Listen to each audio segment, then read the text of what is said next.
Peter Durst is a potter, ceramist, and sculptor, and has been active in the field for the past 40 years. He has exhibited his work nationally in galleries, art centers, museums, private collections, and public spaces. After receiving a BA in political science from Allegheny College and a JD from New York University School of Law, Peter became interested in pottery and ceramics. He soon discovered the Anderson Ranch Art Center in Snowmass, Colorado, where he spent 2 years honing his craft. After getting a grounded education in ceramics, Peter moved to Denver, Colorado, and opened his first studio. He has maintained Durst Studio, Gallery, and Sculpture Garden since 1990, where he makes and shows his work and the work of a variety of other artists. Since 2001, he has taught classes through the Art Students League of Denver. Peter is a part-time resident of Hawaii Island, where he keeps a studio and has been a steadfast instructor at the Donkey Mill Art Center for nearly a decade. Komo mai, Peter. Welcome and thank you for being here today. My pleasure. Happy to be here. So like many artists, art wasn't your first choice for a career. What made you come over to the art side? Well, it wasn't, and it was somewhat serendipitous. I grew up being exposed to the arts by my mom and my dad, but not necessarily having an affinity for it. I thought I was a very poor drawer or painter, so I didn't really feel that I had much artistic talent, even though I appreciated it. In college, my girlfriend was an art major, and I was exposed to the pot shop. And I gave it a try and failed miserably, but it was fun and interesting nonetheless. Went on to law school. And while there, I signed up for pottery classes, and I think I'm a good teacher for a number of reasons, but one of them is to share my experiences of failure at what I have done. It took me 3 separate classes to learn how to really center and throw a pot, because I'd get frustrated and stop and go on. But what interested me in clay was throwing. I had seen a potter on a back street in Italy, and a cigarette dangling from his mouth, and I watched his clay moving up and down off the hump, but just so beautifully and effortlessly. It looked just so wonderful. It looked easy as well, so I thought I'd give it a try. So that's how I sort of got into it. I finished law school. Started a very brief career in legal services in Colorado, which got me there.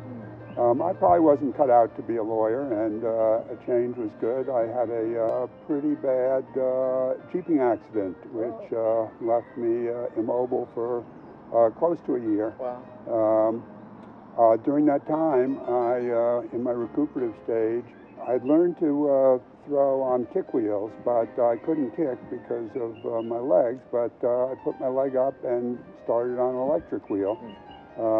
So slowly I got into it. I needed to go back to Colorado to have some more surgeries, and I'd heard about the Anderson Ranch in Snowmass. It was just getting started a few years earlier. I had had my fill of formal education, but going there excited me. So I didn't necessarily have an intention or a goal of being a potter or ceramist. I knew I liked what I was doing, and I wanted to master my skills a little better. I was very fortuitous to end up at the Anderson Ranch because it was very much into process.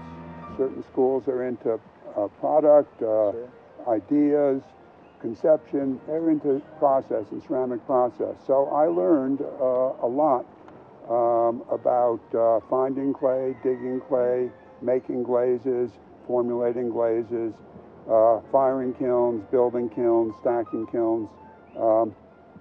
In a 2-year period, I got pretty well grounded, and I was ready for a change of scenery. Moved down to Denver in '73, and started. So I'd been potting 2 years and thought I probably knew a lot, and thought I could teach. Right. So I set up in a friend's basement, built 2 wheels, had my 1 wheel, and there I started to make pots and teach. And over the years, I stayed with it. And my first 8 to 10 years, I was a thrower. Cups, mugs, bowls, planters and macrame were very popular at the time. Yeah. So standard fare, and one thing led to another, and I was exposed to the Utah Canyon country of red rocks and cliffs, and it made a huge impression on me. And the appendages I was putting on my pots, which looked like arches and wings and things like that, eventually became the object, and the pot fell away, and I became a 3D person. And that is where I am today. Well, it sounds like a really unique journey. I mean, from just seeing a potter in Italy on the street and committing to the craft, and then pursuing that as it takes you. I think we all have those interesting stories like that too. It was very serendipitous. I feel my life has been, and it is kind of a reflection of. I've done a lot of different. I've made a lot of work, and it's actually close to 50 years now. Wow. But always moving on. I stay with. Fortunately, starting as a potter, you learn to make things in series. You learn to make lots of 6-inch cylinders, Sure. and then bowls and things like that. So I carried over that idea into the work that I continued to do, and one piece would suggest another, and at the end I'd have a series of work. And that series would often, with other influences, suggest something else. And that's where I followed it and my nose to now. Well, that already answered my second question, which was through your different thematic periods and shifts and processes and concept, do those come fluidly, or are they premeditated? So you've already said that they sort of come fluidly and build off each other, but are there any times when you really want to explore a certain idea that's a radical shift from what you had been doing previously? There have been. Often, though, suggested by something, even though it seems very different, but in my mind I can see where it went. But I had two experiences in 1980 and then again in 1990, which did dramatically shift my work. I attended pipe sculpture workshops. In the up until the 80s and 90s, America was built by these brick and pipe factories, which all the sewer pipe in America used to be ceramic. Okay. And now it's all PVC. So these places have all closed down. But there were these huge beehive kilns, huge kilns, 40 feet with 20-foot high arch, and the son of one of the companies in California was a ceramist, and got the idea of having workshops for ceramists alongside the factory workers making sewer pipe elbows and things, and they'd bring you these sewer pipe extrusions of either 6-inch or 11-inch, and they bring them to you in 6-foot heights on these pallets. So they're super heavy, and you could cut them and bang them and things like that. And I fell in love with it and fell in love with the process, and a whole bunch of ideas came out of that. So I got back to Denver, and I wanted to continue to do this. I didn't really know how, but invention and other things. So I was also, at the time, I had started to make very large pieces inspired by Utah and things. I was making arches and spires, and the way I learned to make things, you roll out coils, and then you build. And so that's what I did, and these pieces were 6 and 8 feet, and it just overwhelmed me making a 3/8-inch coil or a 1/2-inch coil and building that way, and I thought there had to be another way. So I came up with the idea of an extruder, which pushes clay through things, and a die, which is just like if you envision something like this, you would have a piece 3 inches long, and maybe whatever you cut the die size to, so maybe 3/8 of an inch for big pieces, a little less for, and I would extrude coils. and then build these pieces. And they went much quicker, and they actually were more solidified. It also gave me the idea of these tubes, which I'd gotten from the workshops, the pipe building workshops, of taking those same coils, and if you wrap them around sonotubes, concrete forming tubes, which come in 8-inch or 2-inch diameter differences, 6, 8, 10, 12, all the way up, you could coil and build, and because you have gravity on top of each other, you could build a 4-foot piece in about 30 minutes. Wow. So that became a big part of my work, and I made these and made water features off of them for a long, long time by adding fins and things and having columns coming up and water coming down. So it was a big leap in process, which brought a whole different body to my work. But it does seem like it brought a lot of things together. So your interest in landscape and scale, and then that radical experience at the sewer pipe factory sort of was a catalyst for that change. It did, and most of my pieces have 4 or 5 different influences in them, the ideas that finally go to making up the piece. So I am influenced by nature a lot. I'm influenced by other artists, other ceramists, and I often incorporate things that I have seen and admired into my work. Always adapted, so it doesn't, it's just ideas. And so that is how my work takes its shape.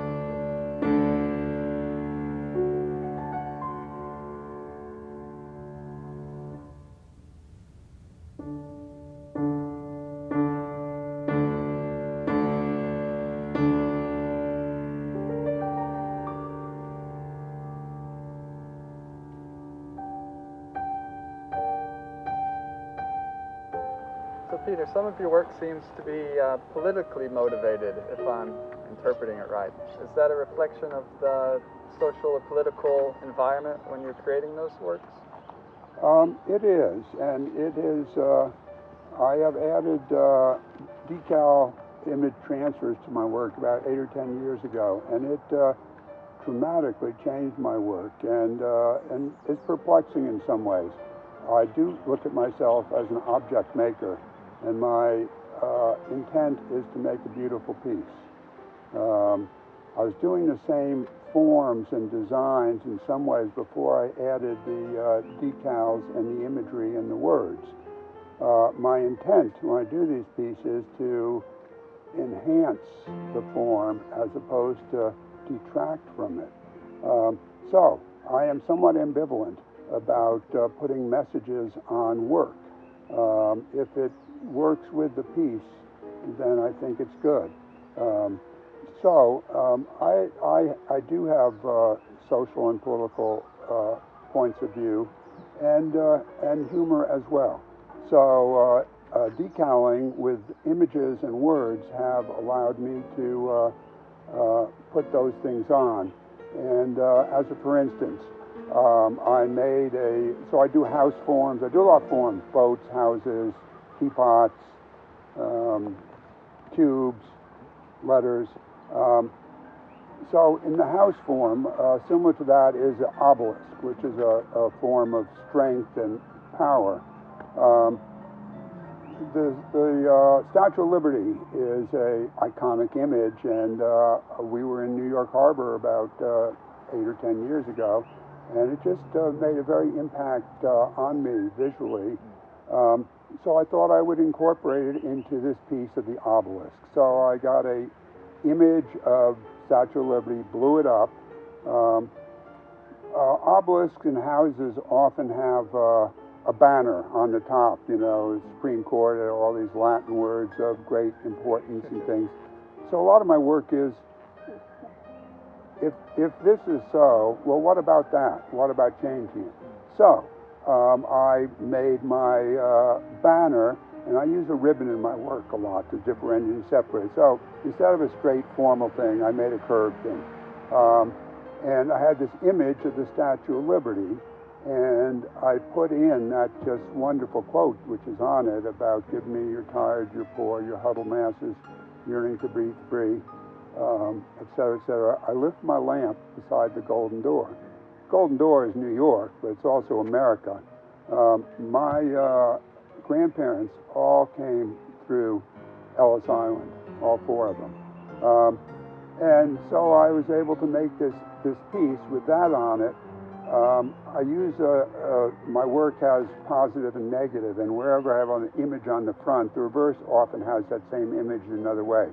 So I took that reverse of the Statue of Liberty. One had the picture on the front. The reverse, it took the idea of Maya Lin's Vietnam Wall, and I put a name. I put 250 names of prominent Americans, going from the torch all the way down, and the first four were my grandparents. So it was political in that sense. And then I often put a door and either bird circle or windows into these forms. All the forms I use this a lot in. It just, I like the looks of it and create something else. On the front of that, I made a red door, and on the back, I made a golden door, and I put a lock on the door. So, telling you now about that piece describes my input. I do like it to be subtle, and I don't know that people would necessarily pick up any of that from looking at my work. So I do a number of pieces like that. I do environmental pieces and or quotes on it, and then images of waste, and then image of a person superimposed on that. So I try and layer 3 or 4 different things into the piece, and hopefully what I put on as the banner resonates and makes a more complete piece as a whole. So I like doing that. I also found that decaling allows me to personalize, well, it does personalize, because that is very personal statements, but allows me to personalize me on it. Sure. So I have put old images of me, and did this series around Pedro, which Peter of is Pedro, but not so evident. So Pedroville and Pedro's Bar and Grill and things like that pop up in my decaling. And on the surface, it's just imagery which hopefully fits what you're doing, but it allows me to tickle my own funny bone and get some other commentary in there. So decaling has allowed me to add a whole bunch of stuff to my work. What it does, there's plus and minuses to everything. Those forms with the glazes and textures were very powerful pieces to me before the imagery and things. So hopefully they enhance, perhaps they take away, but for the best thing, I can make both pieces. I can make them separate without decals on it, and then I can do with them. So that way I've been able to put some thoughts of mine onto my work and out into the world. Definitely, and I think all of your forms are very strong. Obelisk, or your three-dimensionalized text from the Love Your Mother series. So even, like you said, with a strong form, you're good there. You could leave it be. But bringing the surface into the equation, and as well as a personalized story, whether it's your family history or a joke you're telling yourself, I think you really do that well. Even someone like myself, or any viewer who might not have that, be on the inside of the joke, can see humor or a seriousness in the work, depending on your intent. Well, thank you. So you split your time between Colorado and Hawaii, and you have a studio in both places. Do you find that the work you produce in both places are different because of their geography, or you just stay the same? It has been a blessing in so many ways to be able to live here for 10 years and have a studio here. We live remotely here. My studio is our garage, so it's like 10 feet from the front door. My place in Denver, and I enjoy it very much, a big studio. I leave the house in the morning and drive 20 minutes, and it's on Broadway, a big street in Denver. Right. So very different environment. And my work is a reflection of those. I love the fact that I go back and forth. When I do a series, which I always work in series, so often I am not done when I come here, or vice versa, not done with something to start here when I go back there. So one influences the other greatly. Being here, the imagery which I've been putting on, and I'm very much influenced by Hawaii. And before I moved here, like I said, there are a whole bunch of influences in my work. But I did what I call the black on black on black on black series, using 4 different forms of black in my work. And it came directly from coming here and seeing all that lava and just opening ideas. But also, I do like canyon country, and I'm a river rafter. And in the Grand Canyon, there is a black columnar basalt, which are these geologic features of big, tall, blackish, brownish, very dark, hard-edged striations. So those formed 2 different places, 2 different things, formed elements in my work. And I often finish a series and then start another one. So I was finishing up, I'd done a bunch of what I call them discs. I've not had a good term because I don't even like them. I don't even think they're discs, but I don't know what to describe them. They're sort of big circles within circles, and then cut out parts of them. And as a series, I went from open to less to close, and varied where the inner circle was in there.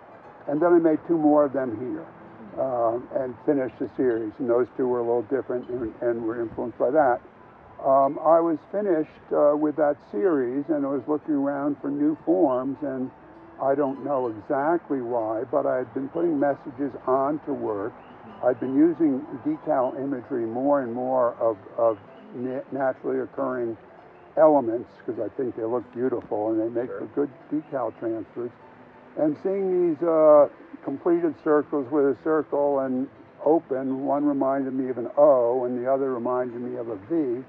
And so using that same format, which I have developed for myself over the last 5 or 6 years, basically half of the piece is left with a bright colored glaze to put decal on.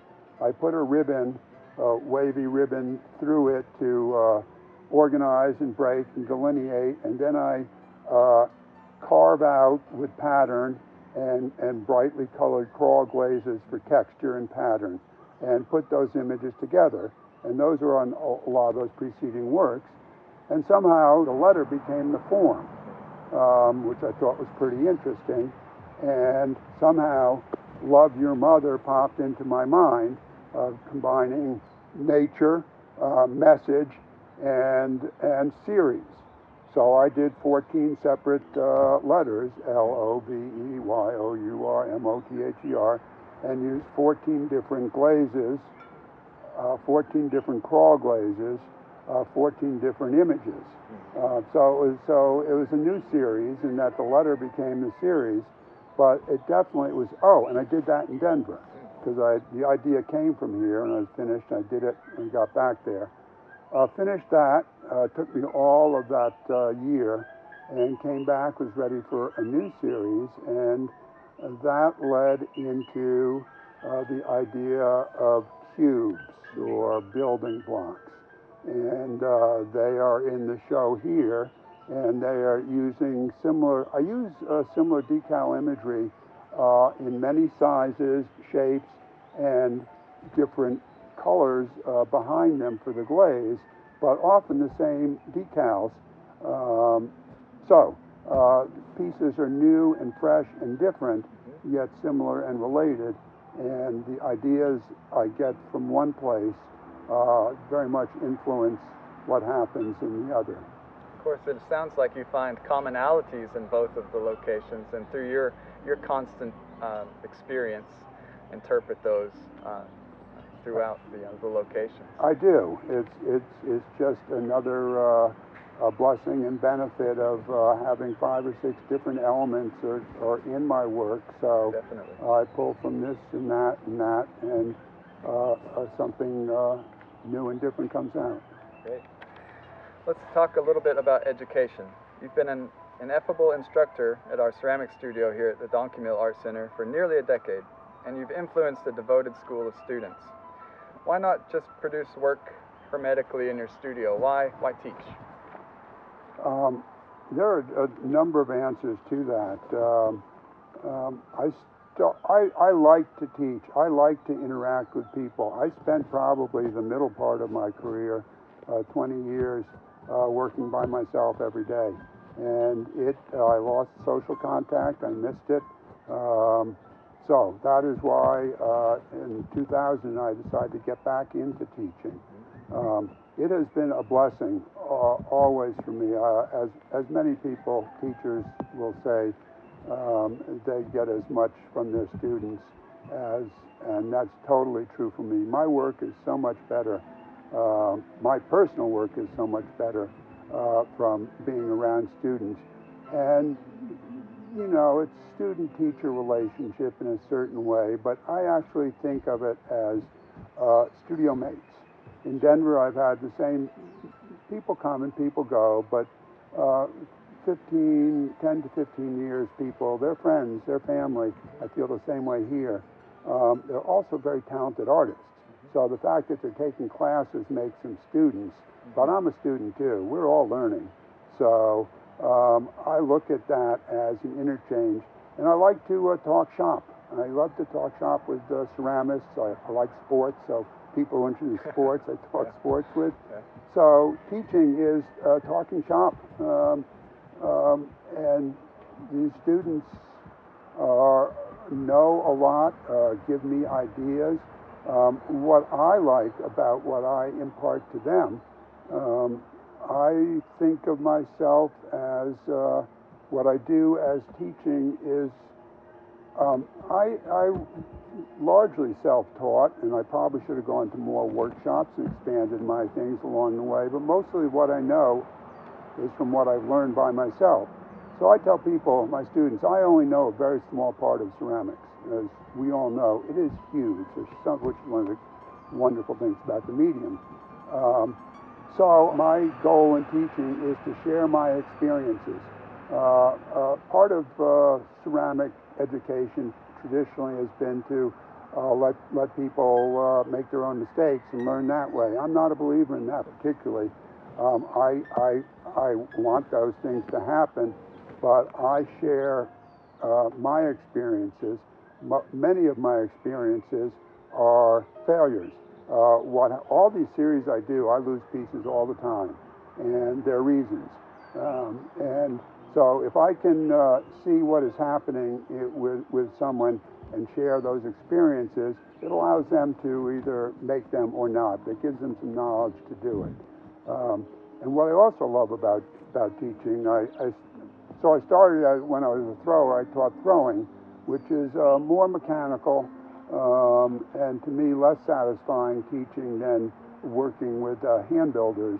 And what I like about working with everyone that I work with, that they have particular projects in mind. And one of the things I love about ceramics for myself is how to solve problems. I work on a big scale, and they create problems, and that is what I like about it, is how do you figure out how to do this, and then all within an aesthetic context. For my students, I want to share that experience, and each of their projects is always so different from everyone else's and presents problems of their own. So it keeps me interested and invested in their work. And that's what I like about teaching. I think students really enjoy seeing their instructors make mistakes. I always hear that as well. You know, I'm really glad that you messed up that vase in front of us and then you explained it. So I completely understand where you're coming from. And it's such a good way to learn, and it keeps you humble and honest. And certainly. And and we all know in ceramics that you really need to love the process. You like the product, but you got to love the process because it's going to bite you in the butt all the way along the line. So also good to impart. And most students always get it. Yeah, the medium keeps us humble. It does. It's good for our whole community. Absolutely. Well, let's finish up with the last question. With many decades of experience under your belt, what advice could you give artists who are in the early stages of exploring clay? You know, I guess just to pursue your passions, find out what your intention is. I remember when I first learned to throw, after I finally got down to the point where I thought I knew how to throw, the next question, well, what should I make? And that was a befuddlement. And I think a lot of people are somewhat befuddled by that. So I would say follow your intuition, but come from intention in your work. When you sit down to work, either have intention to do something specifically or have intention to let it come to you. Either way, but work on that. And I would also say persevere. And once again, it gets back into the mistakes, or whatever you call mistakes. And my philosophy had been, you know, if it screwed up once, why not do it again, make it better and bigger? And sometimes it screws up a second time, Sure. but usually not as much. So I would say stay focused, pursue what you want, and love what you do. Most importantly, probably, is love what you do. I think that's great advice for everybody. Yeah. Well, mahalo, Peter, for being with us today. I really enjoyed hearing your story and talking with you. Mahalo for you for this interview, and you are a wonderful role model for everyone here at the mill. You do a fabulous job running this ceramics program. Thank you. And I am so impressed and happy to work here with and under you. Great. And it has been my pleasure as well. Well, thank you. We'll look forward to having you back next year. Me too.